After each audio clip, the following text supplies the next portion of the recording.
Welcome to House of Whimsical Terror. I'm Esther. I'm Mary. And we're coming to you from Tucson, Arizona. And we're telling real stories of the fantastical. All of our stories are true or told to us as true. Occasionally, we alter names to protect privacy. Same with places. Yes. Today's story is... Medallion. Yes. Before we get to that, this is going to be our official Yuletide podcast. That's what it is. Yes. Do you know what makes it our Yuletide podcast, Mary? No. Well, let me show you. Okay. Jingle bells. That does definitely do it. Anything else? The Doberman wearing reindeer ears? Yes. Yeah. Yes. That totally makes it a Yuletide podcast. Yeah. Too bad we don't have lights or... No. Well, no one will know. We have beautiful lights. Yeah, and that tree is gorgeous. Amazing. It's like 15 feet tall with lots of lights. Yeah, lots of lights. Yeah. All the twinkly ornaments. Mm-hmm. There you go. You put a lot of work into that, Mary. Thank you. The ladder was really something. Let me tell you. So, yes, Yuletide. It is Yuletide. It is. And Medallion. So we decided to tell these stories because I don't even know why, they seem to fit. They seem to fit the season. Because they're kind of miraculous stories. Yes. I have a story about a medallion, and it took place years ago when I worked in a bookstore. And in the bookstore, this lady would come in, this really lovely lady, and she would do these amazing readings on people, and she would look at them and she'd draw things. And what she drew ended up being gorgeous. She wouldn't even look at it. She would just draw it while she was looking at the person. And it would come out with different figures and shapes and symbols. Wow. She was a Native woman from Mexico, and we became friends. We were always talking, while she was waiting for clients to come in and sit in the bookstore, and she'd do the readings. And one day she said, how come you never ask me to read for you? And I said, well, you just seem so busy, and I feel like we just visit. We don't really do that, but I would love that. So she said, well, come over here and I'll do a reading on you. So she did what she always does. She looked at me and she was drawing things. And then when she was done, she looked at what she drew and she told me, someone means you harm. Oh. And I said, okay, that's scary. Wow. And she said, no, there's a way you can protect yourself. And I said, how? It was much more involved than this, but I'm doing the Cliff's Notes version. She said, if you get some kind of a protective medallion. And she said, I think you need the Mother Mary, the miraculous medal. And I said, oh, okay, well, I will look for one. So I did. I went out and she had told me some other things that I could look for, maybe other, I said, well, St. Michael, is a protector, or maybe that. And she said, yes. So it was it had my mind on St. Michael, the archangel who, chased the demon into hell. That's right. And I hadn't found anything yet. And I got a phone call from my good friend, and she had just come back from New Orleans with her then husband. And she said, I have to talk to you. So many amazing things happened to me when I was there. I overused the word amazing. Okay. I need to stop that. We're just telling the audience that right now? Yeah. Okay, that's just... Because we don't edit anything, so we're not editing. We're not editing it. All right, so now they know. So, okay. Yes. I used the word wow. You can do some sort of drinking game, how many times Mary says wow, how many times Esther says yeah. I bet we'd be really, really popular if we did that. Yeah, see? Yeah. I do, you do wow. I do amazing. All right. So, back to this first part of the story. So Anna Marie calls me and she says, I was just in New Orleans, meet up with me. So I did. And she told me this really cool story. And she's not a particularly religious person, and neither am I really. So I met up with her and she said when she was in New Orleans, she was at a particular church that was the patron saint was Our Lady of Succor, Succor. So comfort and that sort of thing. Nurturing. Yeah. And she said she was in there and they were talking about all of these major events that had happened in New Orleans, like a flood and a fire. And this church was always protected, like it would get just to part of the church, but the church was saved even though the surrounding area was either, burned to the ground or flooded, and you could still see the flood lines on part of the church. Mystical. Yeah. So she said she was in the church and just a regular tour guide was talking about these things, but she suddenly just got this feeling of urgency and she didn't understand why. And her husband left partway through the presentation because he was just, over it. But she wasn't. She was really entranced in the ideas of this church. And she's not, like I said, not religious, not Catholic, none of those things. And she said she had this urgency. And as soon as they were done, she ran back to the little gift shop in the church. And she got 2 medallions, one for herself and one for me. Interesting. And she didn't know why, but she said she felt like it was urgent that she had to bring back. And it's just a medallion with the Mother Mary on it, Our Lady of Succor. And she brought it back to me. And I told you the story of the woman who does the readings and that she told me I had to have a medallion. And she mentioned that it should be Mary. And I decided I was going to look for, Michael the Archangel. And so I have that. I have that. If you want to see a picture of it, it's going to be our... It's the episode picture. It's the episode picture. Yeah. And that is the exact one she got for me. And I wore it everywhere for years. I wore incredible. It. Wow. So there's that.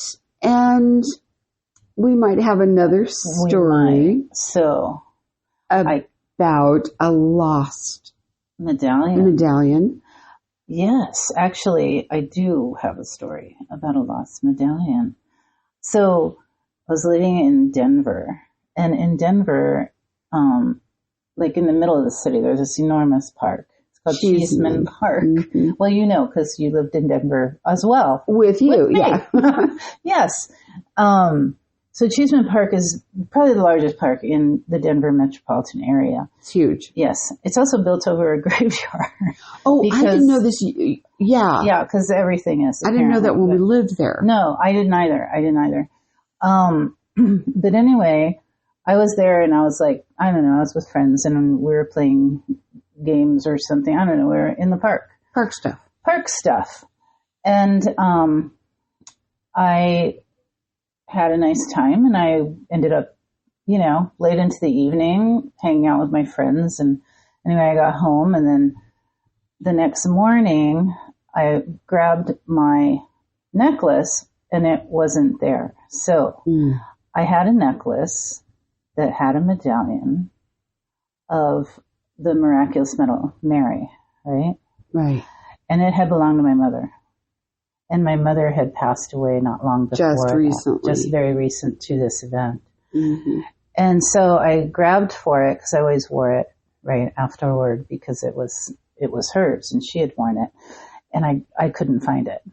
And that sense of where you just leave your body from the amount of anxiety and terror that you have. Yeah. That's what I felt. It was awful.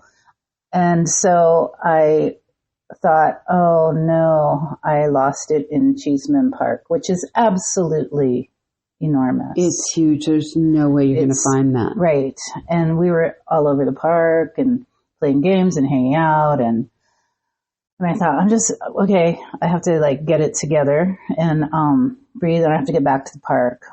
So I was driving back to the park and of course, I was panicking. And then I thought of my mother and I thought she would say a prayer to St. Anthony. Yes, to find because that was her thing, to find things. I remember that. So I'm driving and I'm praying and that's not even my thing, right? At this time, it's just what's happening. And I am panicking. And I got to the park and I took a deep breath And I looked around and I thought, there's no way I'm going to find this by like sight. I'm just going to start walking. And I started walking through the park around places that I recollected that we had been. And I stopped and I took a breath and I looked down and there it was, that medallion. Story. And it was mystical, amazing. It brought tears to my eyes because I was so relieved, right? And I don't know what you call that. I don't know, guidance or spirit or fortune or whatever. Your mother leading you there. But I believed that it was probably her. And I was just really, really happy to find my medallion, which I still have and occasionally do still wear. I love that so much. So, yeah, I believe she led you there. I mean, that was precious to you, and it was from her. And I remember her saying, pray to St. Anthony. Right. You'll find it. And you always do. Yeah, it was a mystical experience. So, of course, you know, my mother was very Catholic, which I am not very Catholic. Though I do, you know, I love spirit of all forms. But come to find out, the Catholic Church does not have a specific doctrine related to ghosts and spirits, which I thought was really interesting. And there's mentions of ghostly presence, things that are of spirit nature. And I read this opinion from, you know, some theologian that said, if you encounter, I guess, a disembodied spirit, and it makes you feel calm, and it may frighten you a bit, but it's still not frightening. It's just very calm. Then I guess basically it's a good ghost, right? And then if you encounter one that gives you not only deep fright, but perhaps fear or anger, then it's a demon. And I thought, so I guess that was their interpretation of like how that all works. And I guess, you know, ghosts benefit people often. And then when they don't, I guess that's the rationalization is that they're negative. Interesting. Mir, you are so great about doing the research of all the weird, like nooks and crannies. Useless trivia. She thinks about something and then she goes and goes down a rabbit hole looking it up, which is kind of fun. Fun and weird and time consuming. Yes. So I have another story that was told to me when I was a youngster. I don't know, maybe 13, 14. And we were in church at Mass, and on the feast day of the Virgen de Guadalupe, so the Virgin of Guadalupe, he would always do some kind of really special thing about Mary, and almost, you know, like exalting her above everything else, which I kind of loved. And so he would tell some Mary story every year on that feast day, because for him, she was very, very special. So he told this really cool story about when he was a child, and he told us the reason that Mary was so important to him. His grandmother had given him a medallion that he wore around his neck all the time. And it was a medallion of Our Lady, the Virgin Mary.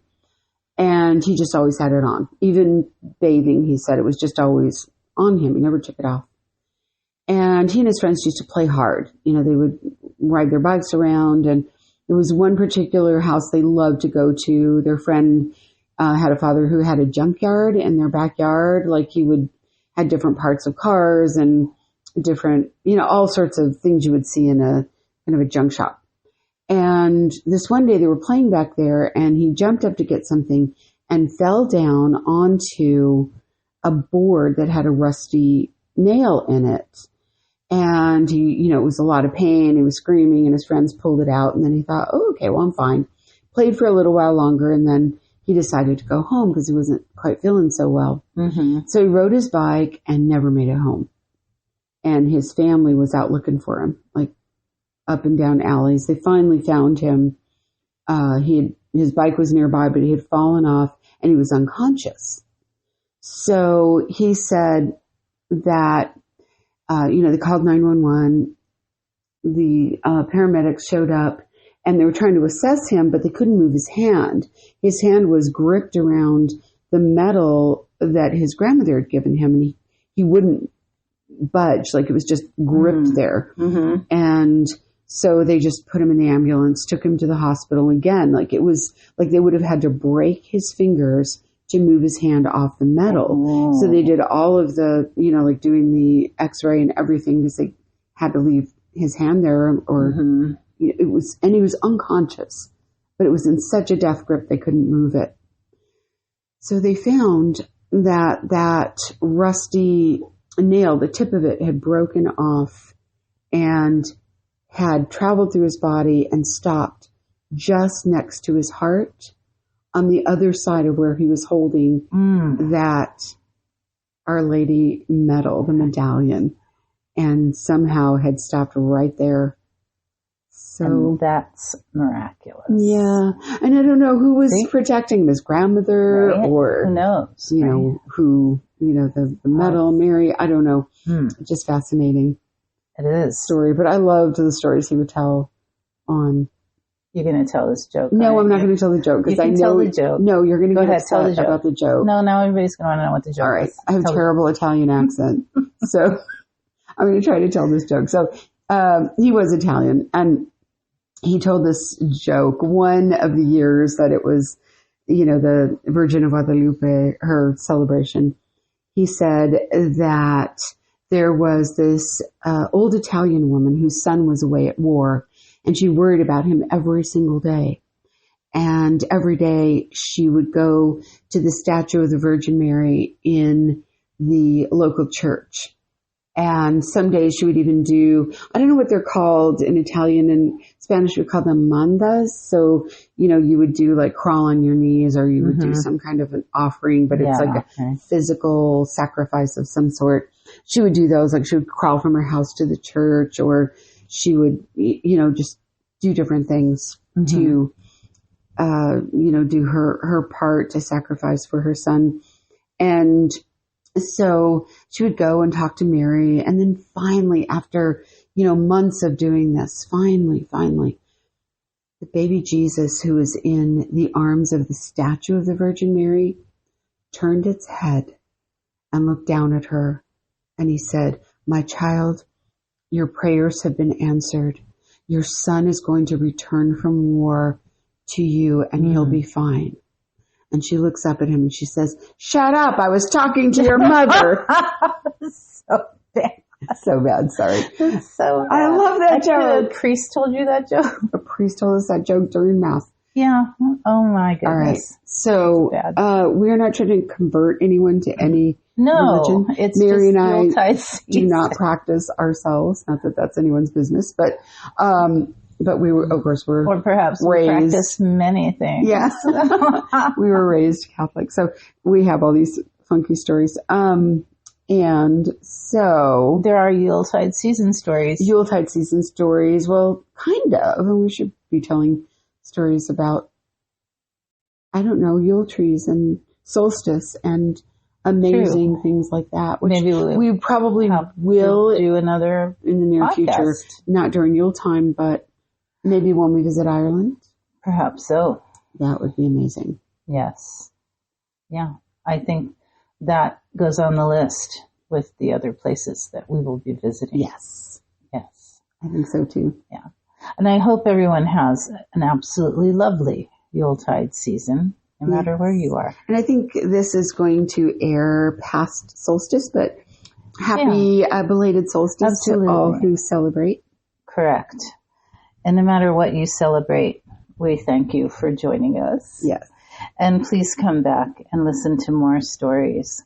But for now, so long, good friends. Until next time, when we meet back at the house.